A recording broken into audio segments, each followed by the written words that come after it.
കുറെ അസോസിയേഷൻ ഒക്കെ ഉണ്ടാക്കിയിട്ട് കുറെ പേര് മറ്റേ നെയ്യിൽ പൊരിച്ച ഷർട്ടൊക്കെ ഇട്ടിട്ട് പുറത്തേക്ക് ഇറങ്ങി. എന്നിട്ട് ഇത് ഓക്കെ നമുക്കൊരു സമാജം ഉണ്ടാക്കാം. അതാണ് ഫസ്റ്റ്. ഇന്ത്യക്കാർക്ക് വിസ കൊടുക്കുന്നത് എല്ലാ രാജ്യങ്ങളും കുറച്ചു തുടങ്ങിയല്ലോ. കുറച്ച് തുടങ്ങി.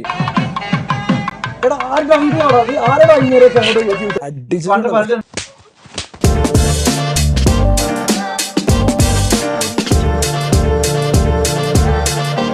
അബീബി, welcome to my channel. So ഇന്ന് നമ്മൾ ഒരു പതിവിന് വിപരീതമായിട്ടുള്ള റിയാക്ഷൻ ആണ് അല്ലെങ്കിൽ റിവ്യൂ ആണ് പറയാൻ പോകുന്നത്. കാര്യം സാധാരണ നമ്മൾ റിവ്യൂ കണ്ടിട്ടുള്ളത് എന്താ പറയാ, സിനിമകളുടെ ട്രെയിലർ അല്ലെന്നുണ്ടെങ്കിൽ പുതിയ ആൽബം സോങ്സ്. ഇപ്പൊ നമ്മൾ തന്നെ ലാസ്റ്റ് ഹനുമാൻ ഗൈഡ്സിന്റെ ഒരു വീഡിയോയുടെ റിയാക്ഷൻ ഇട്ടിരുന്നു. പക്ഷെ ഇന്ന് ഇതിനൊക്കെ വിപരീതമായിട്ടും വ്യത്യസ്തമായിട്ടും നമ്മൾ ചെയ്യാൻ പോകുന്നത് നമ്മുടെ ഇന്ത്യയിൽ നിന്ന് മൈഗ്രേഷൻ ചെയ്ത് പുറത്തു പോയിട്ടുള്ള ഇന്ത്യൻസ് അവര് എത്തിപ്പെട്ട രാജ്യത്ത് കാട്ടിക്കൂട്ടുന്ന പരിപാടികളൊക്കെ ഉണ്ടല്ലോ. ഇതിന്റെ കുറെ വീഡിയോസ് നമ്മൾ ഈ സോഷ്യൽ മീഡിയ കയറി കുറെ ഇങ്ങനെ നോക്കിയപ്പം കുറെ വീഡിയോസ് കണ്ടപ്പം ഞാനും സംഭവം തീരുമാനിച്ചു എന്തായാലും ഇതിനൊരു റിയാക്ഷൻ ചെയ്തേ പറ്റൂന്ന്. കാര്യം എന്തൊക്കെ കോമഡി കാണിക്കുന്ന ഒരു നാട്ടിൽ പോയിട്ട് അവിടുത്തെ കൾച്ചറിൽ എന്താ പറയാ മൊത്തത്തിൽ അവരെ ഇന്ത്യൻസിനെ മൊത്തത്തിൽ നമ്മൾ നാണം കെടുത്ത് നടത്തില്ല. ആ രീതിയിലുള്ള കുറെ റിയാക്ഷൻസും മറ്റേ ചെണ്ട കൊട്ടി മറ്റേ പാമ്പുകളി ഡാൻസ് കളി ഒക്കെ കുറെ സാധനങ്ങളുണ്ട്. അപ്പം അങ്ങനെ കുറെ വീഡിയോസ് ഡൗൺലോഡ് ചെയ്തിട്ട് നമ്മൾ ഇന്ന് അതിനെ കുറിച്ച് ഒരു റിയാക്ഷൻ ചെയ്യാൻ. കോമഡി മാത്രമല്ല, ഇതിലൊരു സീരിയസ് വശമുള്ളത് എന്താന്ന് വെച്ചാല്, ഇപ്പോ എന്റെ വീട് ചെറുതാണെന്ന് വിചാരിക്കാം, അഖിലിന്റെ വീട് വലുതാണ്. അപ്പൊ അഖിൽ എന്ത് ചെയ്തു, ഓക്കെ ഇവന്റെ ലൈഫ് കുറച്ചുകൂടെ ബെറ്റർ ആക്കാം എന്ന് വിചാരിച്ചിട്ട് എന്നെ അഖിലിന്റെ വീട്ടിലേക്ക് ക്ഷണിക്കുന്നു. ഞാൻ അഖിലിന്റെ വീട്ടിലേക്ക് വന്നിട്ട് അഖിലിന്റെ വീടാകെ വൃത്തികേടാക്കി എന്റെ കുറെ ആൾക്കാരൊക്കെ കൊണ്ടുവന്ന് കുറച്ചും കൂടെ വീട് മൊത്തം നശിപ്പിച്ചു കഴിഞ്ഞാൽ എങ്ങനെ ഉണ്ടാവും? അതാണ് ഇപ്പൊ നടന്നുകൊണ്ടിരിക്കുന്നത്. നമ്മൾ പണ്ടൊരു പഴഞ്ചൊല്ലുണ്ടോ, മറ്റേ ജിറാഫിന് കിടക്കാൻ ഇടം കൊടുത്തെന്ന് പറയത്തില്ല. ആദ്യം ജിറാഫിന് തല മാത്രമായിരുന്നു. എക്സാക്ട്ലി. ജിറാഫിന്റെ ശരീരം മൊത്തത്തിലാണ് അങ്ങോട്ട് കയറ്റിയത്. പക്ഷെ ഇത് കാണിക്കുന്നത് നമുക്ക് എന്തായാലും ആ വീഡിയോസ് ഒക്കെ കണ്ടിട്ട് അതിന്റെ എന്നിട്ട് നമുക്ക് റിയാക്ഷൻ ചെയ്യാം. അതല്ല അതിന്റെ ഒരു ഇത്. നമ്മൾ ഇത് റിയാക്ഷൻ ഒക്കെ ചെയ്യുന്നതിന് മുമ്പ് നമ്മൾ ആദ്യം തന്നെ പറയാം, നമ്മള് ഇത് ഒരു എത്നിക് ഗ്രൂപ്പിനെയോ അല്ലെങ്കിൽ ഒരു മതത്തിനെയോ ഒരു റിലീജിയസ് ഗ്രൂപ്പിനെയോ കുറ്റം പറയുന്നതോ നമ്മൾ റേസിസ്റ്റ് ആയിട്ട് ബിഹേവ് ചെയ്യുന്നതോ അല്ല. ഇത് നമ്മുടെ രാജ്യത്ത് നിന്ന് പുറത്തു പോയിട്ട് നമ്മുടെ വില തന്നെ കളയാൻ വേണ്ടിയിട്ട് ആൾക്കാർ ചെയ്യുന്ന ഓരോരോ കാര്യങ്ങള് ആണ് നമ്മൾ ജസ്റ്റ് ഒന്ന് റിയാക്ട് ചെയ്യുന്നു, തുറന്നു കാണിക്കുന്നു എന്നുള്ളതാണ്. ഇത് ആരെയോ ഉദ്ദേശിച്ചിട്ടോ അല്ലെങ്കിൽ ഏതെങ്കിലും ഒരു പ്രത്യേക ഗ്രൂപ്പിനെയോ വ്യക്തികളെ ഉദ്ദേശിച്ചിട്ടല്ല എന്നുള്ളത് നമ്മൾ ആദ്യം തന്നെ ഡിസ്ക്ലൈമർ ആയിട്ട് പറയുകയാണ്. മാത്രമല്ല ഇപ്പം നമ്മളിത് പറയുമ്പോൾ നമ്മൾ ഒരു മതത്തിന്റെയും ആചാരത്തിനെയും അനുഷ്ഠാനങ്ങളെ അല്ലെങ്കിൽ അവരുടെ വിശ്വാസങ്ങളെ ഒന്നും നമ്മൾ എന്താ പറയാ ചോദ്യം ചെയ്യും. ആ വിശ്വാസം തെറ്റാണെന്നോ അല്ലെങ്കിൽ അതിനെ നമ്മൾ എന്താ പറയാ നമ്മള് ക്വസ്റ്റ്യനിങ് ചെയ്യുമല്ല. ഇത് ഈ നമ്മുടെ നാട്ടിൽ ചെയ്യേണ്ട കാര്യം പുറം നാട്ടിൽ പോയി കാണിച്ച്, അതായത് വേറൊരു കൾച്ചർ വേറൊരു സംസ്കാരത്തിലുള്ള ജീവിക്കുന്ന ആൾക്കാർക്കിടയിൽ പോയി കാണിക്കുമ്പം ഉണ്ടാകാവുന്ന, അതായത് പൊതുവെ ഇന്ത്യൻസ് അല്ലെങ്കിൽ പൊതുവെ ആ ഇന്ത്യൻ സമൂഹത്തോട് ഈ പറയുന്ന പർട്ടിക്കുലർ കൺട്രിയിലുള്ള ആൾക്കാർക്ക് ഉണ്ടാകാവുന്ന ഒരു എന്താ പറയുക ഒരു സമീപനം ഉണ്ട്. ഒന്നുമില്ല, ഒന്ന് ആലോചിച്ചാൽ മതി. നമ്മുടെ നാട്ടില് എന്താ പറയാ കുറെ സ്ത്രീകൾ വന്നിട്ട് ബിക്കിനി ഒക്കെ ഇട്ടിട്ട് നമ്മുടെയൊക്കെ നാട്ടിലെ കവലയിലൂടെ ഒക്കെ നടന്നു കഴിഞ്ഞാൽ ആൾക്കാർ എന്ത് പറയും? അപ്പൊ നമുക്കുണ്ടാവുന്ന ചൊറിച്ചിൽ അവർക്കുണ്ടായ സ്വാഭാവികം. ഓക്കെ, അവർക്കുണ്ടാവില്ലേ? അതെ അതെ.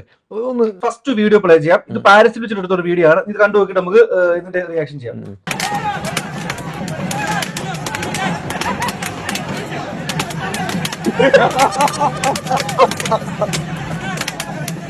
എന്താ ഇത്? ഇവിടെ തേങ്ങയൊക്കെ മുടിഞ്ഞ വിലയായി. ഞാനൊരു കാര്യം പറയട്ടെ, നമ്മൾ പണ്ട് മുതലേ സിനിമയിൽ ഇതിലൊക്കെ കണ്ടുവന്നിരിക്കുന്ന സംഭവം എന്താ വെച്ചാല്, പാരീസ് എന്ന പ്രണയത്തിന്റെ സിറ്റി. നമ്മൾ പോകുന്ന എന്താണ്, ഓക്കെ നമ്മൾ വൈഫിനെ കൊണ്ടോ അല്ലെങ്കിൽ ഗേൾ ഫ്രണ്ടിനെ കൊണ്ടോ ഹണിമൂണ് പോകുന്നു, അല്ലെങ്കിൽ അവിടുത്തെ ആൾക്കാർ തന്നെ എന്താ പറയാ ഒരു ലവ് വൈബാണ്. പണ്ടത്തെ നമ്മുടെ ജയന്റ് വീട് പടമൊക്കെ കണ്ടിട്ടില്ലേ? ഇത് ഓക്കെ നമ്മൾ ആചാരത്തിനെ റെസ്പെക്ട് ചെയ്യുന്നുണ്ട്, മതത്തിനെ റെസ്പെക്ട് ചെയ്യുന്നുണ്ട്. പക്ഷെ ഇതൊക്കെ എന്താ പറയാ ഒന്നെങ്കിലും ഒരു കമ്മ്യൂണിറ്റി ഹാളില് അല്ലെങ്കിൽ എന്താ പറയാ ഇൻഡോർ അല്ലെങ്കിൽ എൻക്ലോസ്ഡ് ആയിട്ടുള്ള സ്ഥലത്ത് ചെയ്യേണ്ട സംഭവങ്ങൾ ഇതുപോലെ പബ്ലിക് റോഡിലിട്ട് ചെയ്തിട്ട് അവിടുത്തെ ആൾക്കാർ കാണുമ്പോൾ എന്താ ചെയ്യുന്നത് വെച്ചാൽ അവർ വിചാരിക്കുന്നത് എന്തറിയോ, അവർ ഇൻവേഷൻ ആയിട്ടാണ് കാണുന്നത്. അതായത് നമ്മുടെ കൾച്ചറിനെയും അവരുടെ രാജ്യത്തിനെയും നമ്മൾ കയറിയിട്ട് കൈയടക്കി നമ്മൾ കൈയേറുന്നത് പോലെയാണ് അവർക്ക് തോന്നുന്നത് ഈ സംഭവം കാണുമ്പോൾ. ഞാൻ ഒരുപാട് സോഷ്യൽ മീഡിയ അക്കൗണ്ടുകൾ കണ്ടിട്ടുണ്ട്, ട്വിറ്ററിലൊക്കെ. നേറ്റീവ്സ് ഫ്രാൻസിലെയും UK-യിലൊക്കെ നേറ്റീവ് ആയിട്ടുള്ള ആൾക്കാർ പറയുന്നത്, ഞാൻ ഇന്ത്യക്കാർ മൊത്തമായിട്ട് നമ്മളെ കൈയേറുകയാണ്, നമുക്കൊന്നും ചെയ്യാൻ പറ്റുന്നില്ല അതിനെന്ന് പറഞ്ഞിട്ട്. എടാ അത് ഞാനിപ്പോ ഇതിനകത്ത് നീ പറഞ്ഞ ശരിയാ. ഈ ഇന്ത്യക്കാര് ഈ മറ്റുള്ള രാജ്യത്തിലോട്ട് ഈ പറയുന്ന പുറം രാജ്യത്തോട്ട് ചേക്കേറിയിട്ടുള്ളത് വർഷങ്ങൾക്ക് പണ്ട് തൊട്ടേ ഇപ്പൊ നമ്മളൊക്കെ ജനിക്കുന്നതിനൊക്കെ 30-35 വർഷങ്ങൾക്ക് മുമ്പേ ഈ കാര്യങ്ങളുണ്ട്. അന്നൊക്കെ ഈ പറഞ്ഞിട്ട് അന്ന് ഈ ആൾക്കാർ ചേക്കേറിയാലും ഇവർ ഈ അവിടെ പോയിട്ട് അവിടുത്തെ കൾച്ചറുമായിട്ടും അവിടുത്തെ പ്രകൃതി അവിടുത്തെ ഒരു നേച്ചറുമായിട്ട് എന്താ പറയാ ഒത്തിണങ്ങി ജീവിക്കുകയാണ് ചെയ്തുകൊണ്ടിരുന്നത്. അതിനെ അഡാപ്റ്റ് ചെയ്ത് അങ്ങനെ നമ്മുടെ നാട്ടിൽ നമ്മുടെ നാട്ടിൽ ഒരു ചൊല്ലുണ്ട്, പാമ്പിനെ കഴിക്കുന്ന നാട്ടിൽ ചെന്ന അതിന്റെ പറയുന്ന കാരണം എന്താന്ന് വെച്ചാൽ നമ്മളൊരു രാജ്യത്ത് പോയി കഴിഞ്ഞാൽ അവരുടെ കൾച്ചറും അവരുടെ നിയമത്തിനും അനുസരിച്ച് ജീവിക്കണം. എക്സാക്ട്ലി, അതാണ് അതിന്റെ പോയിന്റ്. അന്ന് പണ്ട് അങ്ങനെ ആയിരുന്നു ആൾക്കാർ ചെയ്തത്. ഇന്നെന്ന് പറഞ്ഞ ഇന്ന് ചെന്നിട്ട് ഇന്നത്തെ എന്ന് പറഞ്ഞ ഇന്ന് ആൾക്കാർ ചെന്ന് നേരെ നീ ഏതാ ഇറങ്ങിപ്പോടാ. അതായത് നീ പറഞ്ഞ കൂട്ട് തന്നെ നമ്മുടെ നാട്ടിൽ പണ്ട് നമ്മുടെ നാട്ടിൽ ബംഗാളികൾ ഇഷ്ടം പോയി. ഇപ്പോഴും ബംഗാളി വരുന്നത് ഈ ബംഗാളികൾ വന്നിട്ട് ഒരിടയ്ക്ക് ഭയങ്കര പ്രശ്നങ്ങളുണ്ടായിരുന്നു. കാര്യം ബംഗാളികൾ കാരണം വന്ന സമയത്ത് ബംഗാളികളെ ഭയങ്കര കുറ്റം പറച്ചിലും കാര്യങ്ങളൊക്കെ ആയിരുന്നു. ഈ ബംഗാളികൾ വന്നിട്ട് നമുക്ക് പണി കിട്ടുന്നില്ല, ബംഗാളികൾ വന്നിട്ട് മറ്റേ പാരമ്പര്യ തുപ്പി ചോദിക്കുന്നു, അല്ലെങ്കിൽ അവര് കുറെ പ്രശ്നങ്ങൾ വൃത്തിയില്ല എന്നൊക്കെ പറഞ്ഞു. ഈ സെയിം സാധനമാണ് ഇപ്പം നമ്മൾ ഇന്ത്യൻസ് പോയപ്പോഴും ഈ പറഞ്ഞ പുറം രാജ്യത്ത് കാണിക്കുന്നത്. എന്ത് വിശ്വാസത്തിന്റെ എന്ത് ആചാരത്തിന്റെയും എന്ന് പറഞ്ഞാൽ പോലും നിന്റെ വിശ്വാസം നിന്റെ ആചാരം മറ്റൊരുത്തനും ബുദ്ധിമുട്ടുണ്ടാക്കുന്ന രീതിയിലാണ് ഇതൊക്കെ. അഖിലും അഖിലിന്റെ വൈഫും കൂടെ പാരീസിൽ ഹണിമൂണിന് പോയിട്ട് ഇങ്ങനെ ഇരിക്കണേ, എവിടുന്ന് ഒരു റാൻഡം തേങ്ങ വന്ന് തലയിൽ. അപ്പൊ ഞാനിങ്ങനെ വൈഫിനോട് എടി ഒരു നിമിഷം നമ്മള് കേരളത്തിൽ തന്നെയാണോ പാരീസ് എന്ന് പറഞ്ഞത്? നമുക്ക് അടുത്ത വീഡിയോ എന്തായാലും നോക്കാം. ഇതും പാരീസിൽ തന്നെയുള്ളൊരു വീഡിയോ ആണേ, കണ്ടു നോക്ക്.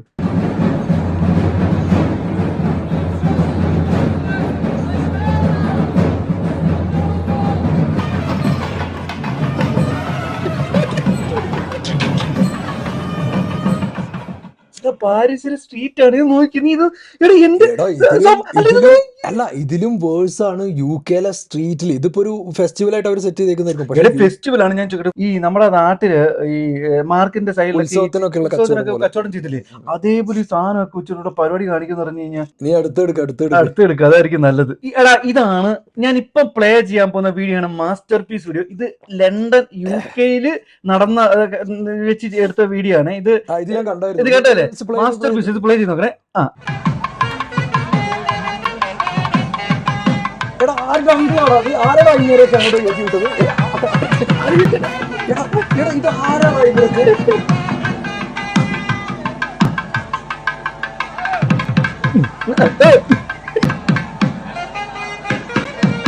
അലയും ഫുള്ളാണോ കേട്ടോ, അലയും ഫുള്ളാണോ? എടാ നീ പറഞ്ഞു. ഞാനൊരു കാര്യം പറയാം. ശരിക്കും ഞാന് എന്താ പറയാ, ഞാൻ ഈ എല്ലാ വർഷം ഓണത്തിന് ഇവിടുന്ന് നാട്ടിൽ പോവും. പിന്നെ 2 പ്രാവശ്യം ഞാൻ നാട്ടിൽ പോകും. ഒന്ന് ഓണത്തിന് പോകും, പിന്നെ ഒന്ന് എന്റെ നാട്ടിൽ എന്റെ നമ്മുടെ ക്ഷേത്രമുണ്ട്, ക്ഷേത്രത്തിലെ ഉത്സവത്തിന് നമ്മൾ പോകും. കാര്യം ഇത് രണ്ടും ഞാനും ഈ നമ്മൾ എവിടെ നാട്ടിൽ പോയാലും നമ്മളും എന്താ പറയാ, നമ്മുടെ നാടും നമ്മുടെ ഓണം ഉത്സവം നമ്മുടെ പള്ളി പെരുന്നാൾ ഇതെല്ലാം നമ്മളും കൂടുന്ന ആൾക്കാരാണ്, കൂടുന്നുണ്ട്. അത് നമ്മൾ ഇവിടെ ആഘോഷിക്കാറുണ്ട്. നമ്മളെവിടെ ആഘോഷിക്കാറ്? നമ്മളിവിടെ ഇപ്പൊ നമ്മൾ താമസിക്കുന്നത് ദുബായിലാണ്. നമ്മളിവിടെ ആഘോഷിക്കൽ എവിടെയാണ്? കമ്മ്യൂണിറ്റി സെന്ററുകളിൽ, അല്ലെങ്കിൽ ഹോട്ടലിൽ, ബോൾ റൂമിൽ, അതായത് പബ്ലിക്കിന് പ്രശ്നം ഉണ്ടാക്കാത്ത രീതിയിൽ നമ്മൾ. കാരണം എന്താണ്, നമ്മുടെ നാട്ടിലെ ആഘോഷമാണ് ഓണം എന്ന് പറഞ്ഞാൽ. അതിപ്പോ ഏത് മതക്കാരും നമ്മുടെ മാത്രം സ്വകാര്യമായിട്ടുള്ള കാര്യമാണ്. എക്സാക്ട്ലി. അതായത് ഏത് മതക്കാരാണെങ്കിലും ഓണം എന്നൊക്കെ പറഞ്ഞാൽ നമ്മുടെ മലയാളികൾ മൊത്തത്തിൽ ആഘോഷിക്കുന്ന ആഘോഷമാണ്. അപ്പൊ നമ്മൾ എന്ത് ചെയ്യുന്നു, നമ്മളൊരു എൻക്ലോസ്ഡ് സ്പേസിൽ അല്ലെങ്കിൽ ഒരു സ്റ്റേഡിയം അങ്ങനെയുള്ള സംഭവങ്ങളൊക്കെ എടുത്തിട്ട് നമ്മുടെ നാട്ടുകാർ കൂടിയിട്ട് ആഘോഷിക്കും. നമ്മൾ ഒരിക്കലും ഈ പബ്ലിക്കായിട്ട് എന്താ പറയാ റോഡിൽ ഇറങ്ങിയിട്ട് അത് ബാക്കിയുള്ള ആൾക്കാരെ കാണിച്ച് അല്ലെങ്കിൽ അവരെ മുമ്പിൽ ഷോ കാണിക്കാനോ അല്ലെങ്കിൽ നമ്മൾ നിൽക്കാറില്ല. അത് അവിടെയാണ് നമ്മളെ കൾച്ചർ കാത്തു സൂക്ഷിക്കേണ്ടത്, അല്ലെങ്കിൽ നമ്മുടെ മാന്യത കാത്തു സൂക്ഷിക്കേണ്ടത്. അവർക്ക് എന്തൊക്കെ പറഞ്ഞാലും UK എന്ന് പറഞ്ഞാല് അവരുടെ രാജ്യമാണ്. ഫ്രാൻസ് എന്ന് പറഞ്ഞാല് ഫ്രഞ്ചുകാരുടെ രാജ്യമാണ്. നമ്മൾ അവിടെ അതിഥിയാണ്. ഓക്കെ, അവർ നമുക്ക് സിറ്റിസൺഷിപ്പ് തരികയാണെങ്കിൽ കൂടി നമ്മൾ അവരുടെ ടേംസിനനുസരിച്ച് നിൽക്കണം. നമ്മൾ മറ്റൊരാളുടെ വീട്ടിൽ പോയിട്ട് നമ്മളൊരു അംഗം ആവുകയാണ്. ശരിക്കും ഈ ഒരൊറ്റ കാരണം കൊണ്ട് തന്നെയാണ് ഈ പറഞ്ഞ ആൾക്കാർ ഇപ്പൊ ഈ ഇന്ത്യക്കാർക്ക് വിസ കൊടുക്കുന്നത് എല്ലാ രാജ്യങ്ങളും കുറച്ചു തുടങ്ങി. ഒന്നെന്താന്ന് വെച്ചാൽ നമ്മുടെ നാട്ടിലെ പോപ്പുലേഷൻ ബൂം ഭയങ്കരമാണ്. നാട്ടിൽ ആൾക്കാർക്ക് സ്കിൽഡ് ലേബർ ഇല്ല. അപ്പൊ നാട്ടിൽ നിന്ന് എങ്ങനെയെങ്കിലുമൊക്കെ ഗതി കിട്ടാൻ വേണ്ടിയിട്ട് അല്ലെങ്കിൽ ഫൈനാൻഷ്യലി ഒന്ന് കരിയറും കാര്യങ്ങളും ഒന്ന് സെറ്റ് ചെയ്യാൻ വേണ്ടിയിട്ടാണ് പുറത്തു പോകുന്നത് ആൾക്കാർ. ഈ പുറത്ത് പോകുമ്പോൾ ഇവര് കുറെ എന്ത് ചെയ്യും, ആദ്യം ചെന്നിട്ട് മലയാളം സമാജം അല്ലെങ്കിൽ ഇന്ത്യൻ സമാജം കുറെ അസോസിയേഷൻ ഒക്കെ ഉണ്ടാക്കിയിട്ട് കുറെ പേര് മറ്റേ നെയ്യിൽ പൊരിച്ച ഷർട്ടൊക്കെ ഇട്ടിട്ട് പുറത്തേക്ക് ഇറങ്ങും. എന്നിട്ട് ഇവരെ വിചാരം എന്താന്ന് വെച്ചാല് ഇവര് ഭയങ്കര സംഭവമാണ്, ഈ കാണിക്കുന്നൊക്കെ ഈ ആൾക്കാർക്ക് എല്ലാവർക്കും ഭയങ്കര സന്തോഷമുള്ള കാര്യമാണ്. ലൈക്ക് അഴകരാവണ സിനിമ എടാ അത് ഇവിടെ ഉണ്ട്. ഈ പറയും നമ്മളിപ്പോ പറയുമ്പോ ഇവര് ചോദിക്കും നീയൊക്കെ നിൽക്കുന്നത് ദുബായ്, ഇവിടെ ഉണ്ട് ഈ അഴകിരാവണ സെറ്റപ്പ് ഉണ്ട്. പക്ഷെ പുറത്തിറങ്ങി കളിക്കത്തില്ല അഴകിരാവണന്മാരും. അവര് കളിക്കണമെങ്കിൽ അവരൊരു പ്രെമിസസ് എടുത്തിട്ട് അതിനകത്തുള്ള പരിപാടികളാണ് അതിന്റെ മാന്യത. ഓക്കെടാ, എന്നാ അടുത്ത വീഡിയോ നോക്കാം. എടാ നമുക്ക് അടുത്ത വീഡിയോയിലിട്ട് പോകുന്നതിന് മുമ്പ് ഞാൻ ഒരു കാര്യം പറയാം. ഞാൻ ഞാൻ ആദ്യം ഈ മീഡിയയിലൊക്കെ വരുന്നത്, ഞാൻ ഈ മറൈൻ എഞ്ചിനീയറിംഗ് കഴിഞ്ഞിട്ട് ഞാൻ കുറച്ചാള് പഞ്ചാബിൽ ജോലി ചെയ്തായിരുന്നു. പഞ്ചാബ് ഹിന്ദുസ്ഥാൻ യൂണിലിവർ എന്ന് പറഞ്ഞ നമ്മുടെ ഹിന്ദുസ്ഥാൻ യൂണിവറിലെ ഈ കമ്പനിയിൽ ഞാൻ ജോലി ചെയ്തിരുന്നു. അവരുടെ ഒരു പ്രൊജക്ടിന് ഷട്ട് ഡൗൺ പ്രൊജക്ടിന് വേണ്ടി പോയിട്ട് ഒരു 3-6 മാസം ഞാൻ പഞ്ചാബ് ജോലി ചെയ്തു. ഈ പഞ്ചാബ് പോയ സമയത്ത് ഭയങ്കര രസമാണ് പഞ്ചാബ്. അവിടെ നമുക്ക് എവിടെ പോയാലും കാണാൻ പറ്റുന്നത് ഈ ട്രാക്ടറുകളാണ്. അതായത് ഈ പഞ്ചാബികളുടെ ഒരു നേച്ചറിൽ അവരുടെ ഐഡന്റിറ്റിയാണ്. അവർ വലിയ വണ്ടികളും ഈ ട്രക്ക് ഡ്രൈവേഴ്സ് എന്നൊക്കെ പറഞ്ഞാൽ കൂടുതൽ പഞ്ചാബാണ്. കാര്യം അവർക്ക് അഡ്വഞ്ചേഴ്സും ഈ ഡ്രൈവിംഗ് ഒക്കെ പറഞ്ഞാൽ അവർക്ക് അത് വലിയ പ്രൈഡാണ്. അപ്പൊ എവിടെ പോയാലും ഈ പറഞ്ഞ ട്രക്കുകൾ കാണാം. ഈ ആ ഒരു ട്രക്കിനെ ഞാൻ കഴിഞ്ഞ ദിവസം കണ്ടു. അത് എവിടെയാണെന്നുള്ളത് ഒരു വീഡിയോ ആണ്, മനസ്സിലായി. ഞാൻ വീഡിയോ പ്ലേ ചെയ്യാം. ഇതൊരു മാരേജ് ഫംഗ്ഷൻ ആണ്. ഈ പോകാനിരിക്കുന്ന കാനഡ.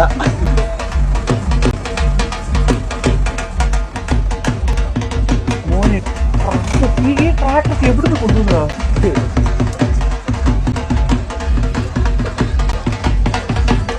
എടാ ലാസ്റ്റ് ഈ കല്യാണത്തിന്റെ കാര്യം പറഞ്ഞപ്പോ ലാസ്റ്റ് ദിവാലിക്ക് ഇന്ത്യക്കാര് 2 ഗ്രൂപ്പുകൾ കൂടിയിട്ട് ചേരി തിരിഞ്ഞിട്ട് കൂടിയിട്ട് ദിവാലി സെലിബ്രേഷൻ എന്ന് പറഞ്ഞിട്ട് കാനഡയിൽ കഴിഞ്ഞ പ്രാവശ്യം ഭയങ്കര ന്യൂസായ സംഭവം. അത് തമ്മിൽ അടിയായി. ഇവര് ആദ്യം ഇന്ത്യയുടെ ഫ്ലാഗ് ഒക്കെ പറത്തിയിട്ട് ഫുള്ള് എന്താ പറയാ 2 കമ്മ്യൂണിറ്റീസ് തമ്മിൽ ഒടുക്കത്തടി. എന്നിട്ട് മൊത്തം പ്രശ്നമായിട്ട് പോലീസിന് പോലും കൺട്രോൾ ചെയ്യാൻ പറ്റാത്ത അവസ്ഥയിലായിട്ട് അവസാനം ഇവര് ഈ പരിപാടികളും കഴിഞ്ഞിട്ട് ഇവരൊക്കെ വീട്ടിൽ പോയിട്ട് നമ്മളെ ന്യൂസ് ചാനൽസ് ആ പ്ലേസ് കവർ ചെയ്തപ്പോ അവിടെ ഇല്ലാത്ത വേസ്റ്റ് ഇല്ല, അവിടെ ഇല്ലാത്ത സംഭവങ്ങളില്ല. ഇവര് എല്ലാരും പറയുന്നത് വെച്ചാല് അവരുടെ നാടിനെ ഇന്ത്യക്കാര് വന്നിട്ട് തേർഡ് വേൾഡ് കൺട്രി ആക്കിയിട്ട് മാറ്റുകയാണെന്നാണ് ആരോപിക്കുന്നത്. സത്യമല്ലേ? നീ പറ, സത്യമല്ലേ? സത്യമാണ്. എടാ ഈ ഇപ്പൊ കാനഡ എന്ന് പറഞ്ഞ ഒരിക്കലും ഈ പറഞ്ഞിട്ട് ഇന്ത്യ പോലെ ഒരു പരമ്പരാഗത ജനങ്ങൾ ഇമിഗ്രൻസ് വന്നിട്ട് ബിൽഡ് ചെയ്തൊരു രാജ്യമാണ് ഈ കാനഡ എന്ന് പറയുന്നത്. അപ്പം നാനാജാതി കൾച്ചറിലുള്ള ആൾക്കാർ വന്നിട്ട് ജീവിക്കുമ്പോഴും ഇതുവരെയും കാനഡ പോലുള്ള വലിയ രാജ്യത്ത് പ്രശ്നമില്ലായിരുന്നപ്പം ഇന്ത്യൻസ് അങ്ങോട്ട് ചെന്നതോടുകൂടി ഈ പ്രശ്നങ്ങൾ അപ്പൊ എന്തോ മോശമായ രീതിയിലായിരിക്കും ഇവർ ഈ ഒരു നമ്മുടെ ഒരു സമൂഹത്തെ, ഇന്ത്യൻ സമൂഹത്തെ. അമേരിക്കയിലെ ഒരു ചെറിയ ഒരു കാര്യം കാണിക്കാം. നമ്മൾ ബാക്കിയെല്ലാം കാണിച്ചു, കാനഡ കാണിച്ചു, UK കാണിച്ചു, പാരീസ് കാണിച്ചു. ഇനി ഞാൻ അമേരിക്കയിലോട്ട് പോവാ. എനിക്ക് ഇപ്പോഴും മനസ്സിലാവാത്തത് അമേരിക്കയിൽ ഇതെങ്ങനെ നടക്കുന്നു എന്നുള്ളതാണ്. പ്രത്യേകിച്ച് അമേരിക്കയുടെ ഒരു രാഷ്ട്രീയ ഒരു ചുറ്റുപാട് നമുക്കറിയാം. മറ്റു ഏതൊരു കൺട്രിയെക്കാട്ടിലും ഫ്രീഡം ഉള്ളതാണ്. പക്ഷെ അമേരിക്കയിൽ കാണിക്കുന്നത് ഇതുണ്ടോ? പാപ്പമാരെല്ലാം ഉണ്ട് സെറ്റാ.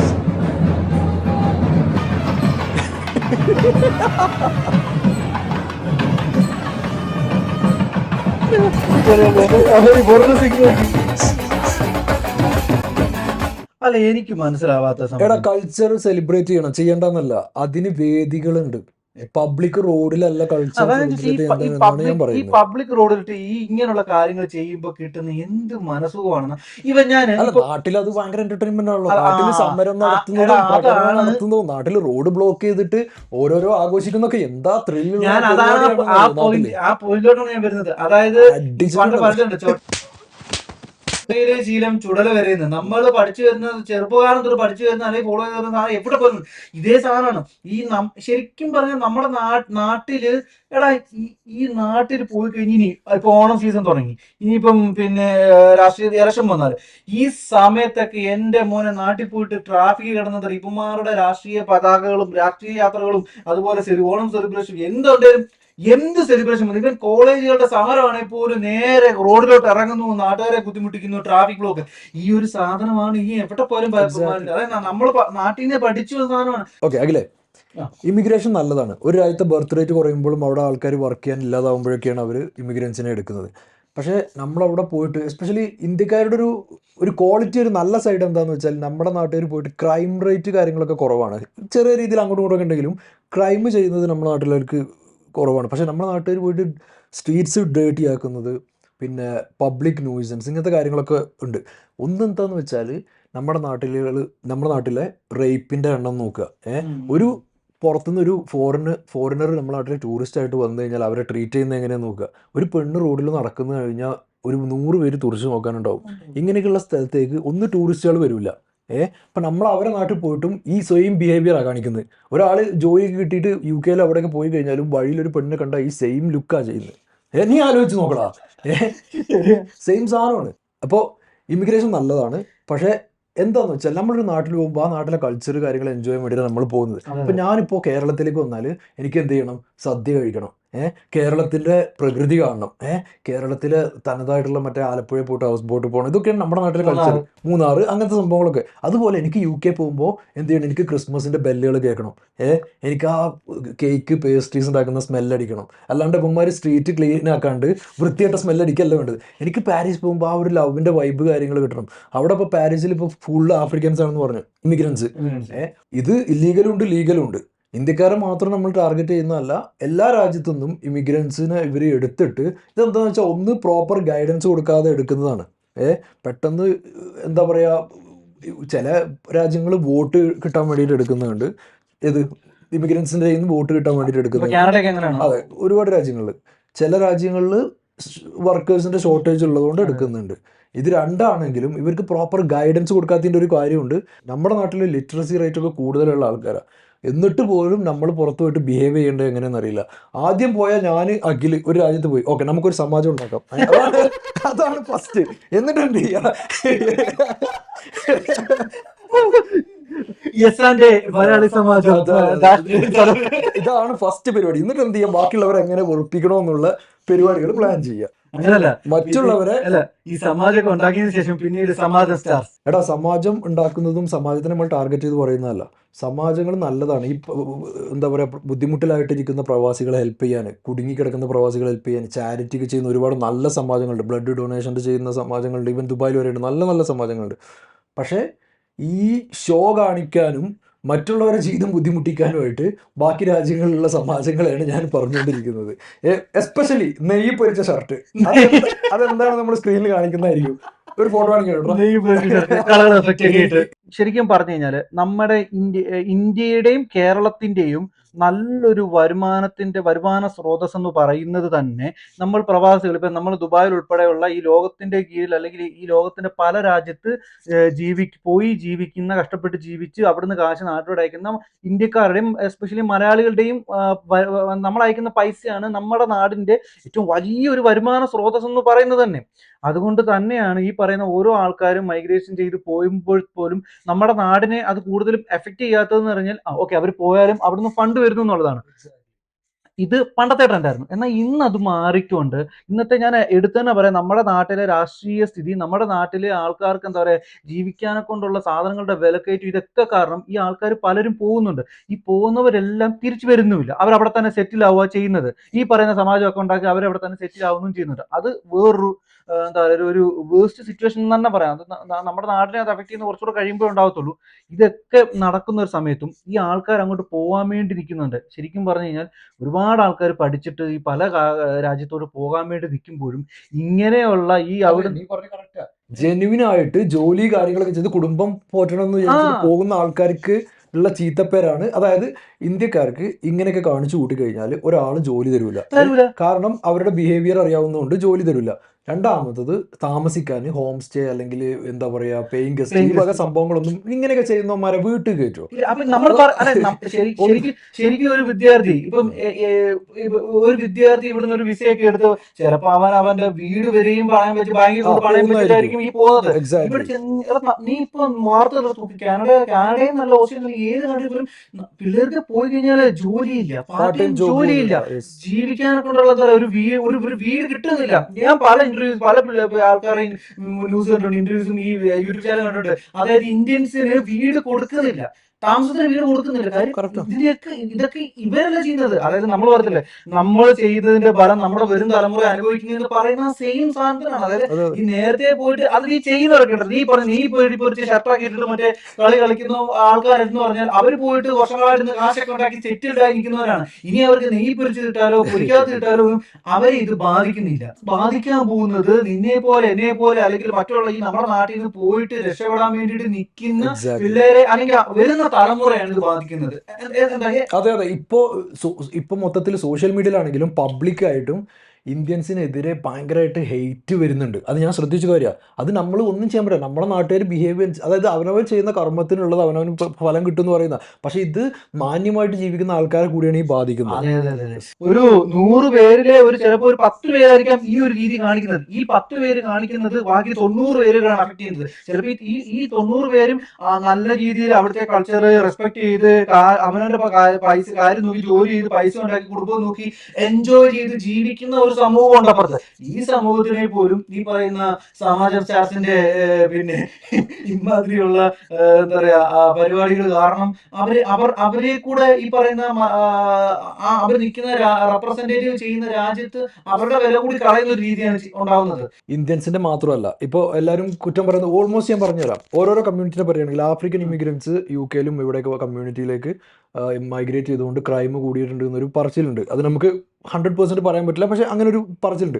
പാകിസ്ഥാനീസ് പോയിട്ട് ഇന്ത്യൻസിൻ്റെ അതുപോലെ തന്നെ പാകിസ്ഥാനീസ് പോയിട്ട് എന്താ പറയുക റിലീജിയസ് ആയിട്ടുള്ള എന്താ പറയുക പ്രതിഷേധങ്ങളും പരിപാടികളും ചെയ്തിട്ട് റോഡ് ബ്ലോക്ക് ചെയ്യുന്ന കാര്യങ്ങളുണ്ട്. പിന്നെ അവിടുത്തെ ആൾക്കാരെ എന്താ പറയുക ഇൻഫ്ലുവൻസ് ചെയ്യുന്നുണ്ട്. അങ്ങനത്തെ കാര്യങ്ങളൊക്കെ അവർ പറയുന്നുണ്ട്. ബംഗ്ലാദേശീസിനും സെയിം. അതെ, അത് എന്താണെന്ന് വെച്ചാൽ ജനറൽ നോളജ് എന്താണെന്ന് വെച്ചാൽ നമ്മുടെ നാട്ടിൽ എന്തെങ്കിലും പ്രശ്നം ഉണ്ടെങ്കിൽ നാട്ടിൽ പ്രൊട്ടസ്റ്റ് ചെയ്യുക, പുറത്ത് പോയിട്ട് പ്രൊട്ടസ്റ്റ് ചെയ്യരുത്. Mark my words. ഓക്കെ, എഴുതി വെച്ചോളൂ. നമ്മുടെ നാട്ടിൽ പ്രശ്നം ഉണ്ടെങ്കിൽ നാട്ടിൻ്റെ മുമ്പിൽ അല്ലെങ്കിൽ നാട്ടിൽ ഏതെങ്കിലും സെക്രട്ടേറിയറ്റിന് മുമ്പിൽ എവിടെയെന്ന് വെച്ചാൽ നിങ്ങൾ പോയി പ്രൊട്ടസ്റ്റ് ചെയ്തോ. പുറം രാജ്യങ്ങളിൽ വന്നിട്ട് ഇവിടുത്തെ എംബസിയിലോ അല്ലെങ്കിൽ ഇവിടെ പ്രൊട്ടസ്റ്റ് ചെയ്തിട്ട് ബാക്കിയുള്ളവരെ ജീവിതം കൂടിയും കുളമാക്കരുത്. എന്തെങ്കിലും ഒരു ഗുണം ഉണ്ടെങ്കിൽ വേണ്ടി ഇപ്പം നാട്ടിലിരിക്കുന്ന ഒരു പ്രശ്നം നമ്മൾ വേറെ രാജ്യത്ത് പോയിട്ട് ചെയ്താൽ അവിടുത്തെ ആൾക്കാരെ ബുദ്ധിമുട്ടിക്കുന്നല്ലാതെ ഇത് കുറെ കാര്യങ്ങൾ എഡ്യൂക്കേഷനും കുറെ കാര്യങ്ങൾ കോമൺ സെൻസിന്റെയും കുറവുണ്ട്. നിങ്ങൾക്ക് ഈ പറയുന്ന രീതിക്കൊക്കെ നിങ്ങൾക്ക് നാടിനെ പോലെ പബ്ലിക് റോഡ് ഇറങ്ങി മറ്റേ സെലിബ്രേഷൻ ചെയ്ത് മടിച്ചു പൊളിച്ച് ജീവിക്കണമെങ്കിൽ ദൈവത്തെ ഓർത്ത് വിസ എടുത്ത് കാശ് മുടങ്ങി മറ്റുള്ളവരെ ബുദ്ധിമുട്ടിക്കാൻ ഇനി വരാനിരിക്കുന്നത് വേണ്ടി പുറം രാജ്യത്ത് പോകരുത്. നിങ്ങളുടെ നാട്ടിൽ തന്നെ നിൽക്കുക, നിങ്ങളുടെ നാട്ടിൽ തന്നെ നിൽക്കുക. ശരി, ഇതൊക്കെ കാണിക്കുന്ന ആൾക്കാരോട് നിങ്ങൾ മാത്രമല്ല നിങ്ങൾ കൊണ്ട് ഈ എന്താ പറയാ ഇന്ത്യൻസ് വരുന്നത് നിർത്തിയിട്ടില്ല. നിങ്ങളോടുകൂടി ഈ ഒരു മൈഗ്രേഷന്റെ ഒരു പ്രോസസ് തീരുവല്ല ചെയ്യുന്നത്. ഒരുപാട് പിള്ളേർ, ഒരുപാട് ആൾക്കാർ, ഒരുപാട് പഠിച്ചിറങ്ങുന്ന അല്ലെങ്കിൽ പഠിക്കാൻ ആഗ്രഹിക്കുന്ന നല്ല വിദ്യാഭ്യാസം കിട്ടാൻ ആഗ്രഹിക്കുന്ന ഒരുപാട് യുവ തലമുറ നമ്മുടെ നാട്ടിൽ നിന്ന് വരാൻ വേണ്ടിയിട്ട് കഷ്ടപ്പെട്ട് നിൽക്കുന്നുണ്ട്. നിങ്ങൾ അവരുടെ മുന്നിൽ ഒരു വാതിൽ അടഞ്ഞ് എന്താ പറയാ നിങ്ങളൊരു വെല്ലങ്കതലയായിട്ട് നിൽക്കരുത് മാത്രമേ എനിക്ക് പറയാനുള്ളൂ. നമ്മളൊരു രാജ്യത്ത് പോകുമ്പോൾ അവിടുത്തെ കസ്റ്റംസും അവിടുത്തെ കൾച്ചറും റെസ്പെക്റ്റ് ചെയ്തിട്ട് അവരെ ഇൻസൾട്ട് ചെയ്യാത്ത രീതിയിൽ, പിന്നെ നമ്മൾ പുറത്ത് പോകുമ്പോൾ നമ്മുടെ രാജ്യത്തെ നമ്മുടെ ആൾക്കാരെയാണ് നമ്മൾ റെപ്രസെൻറ്റ് ചെയ്യുന്നുള്ള മൈൻഡിൽ വെച്ചിട്ട് മര്യാദക്ക് ബിഹേവ് ചെയ്യുക, റെസ്പെക്റ്റ്ഫുള്ളായിട്ട് ജീവിക്കുക, ക്ലീനായിട്ട് ജീവിക്കുക, പുറത്ത് റോഡുകളിൽ സ്ട്രീറ്റുകളിൽ വേസ്റ്റ് ഇടാണ്ടിരിക്കുക, അവിടുത്തെ കൾച്ചർ റെസ്പെക്റ്റ് ചെയ്യുക, പബ്ലിക്കായിട്ട് നമ്മുടെ കൾച്ചർ ഡെമോൺസ്ട്രേറ്റ് ചെയ്ത് ബാക്കിയുള്ളവർക്ക് ബുദ്ധിമുട്ടുണ്ടാക്കാണ്ടിരിക്കുക. ഇതൊക്കെയാണ് നമ്മൾ ശ്രദ്ധിക്കേണ്ട കാര്യങ്ങൾ. ഹബീബി, എന്തായാലും വീഡിയോ ഇഷ്ടപ്പെട്ടവർ കമന്റ് ചെയ്യുക, ഇഷ്ടപ്പെടാത്തവരും കമന്റ് ചെയ്യുക. പോസിറ്റീവും നെഗറ്റീവും നമ്മൾ വെൽക്കം ചെയ്യുന്നുണ്ട്. അടുത്ത വീഡിയോയിൽ കാണാം. അതുവരേക്കും മസലാമ.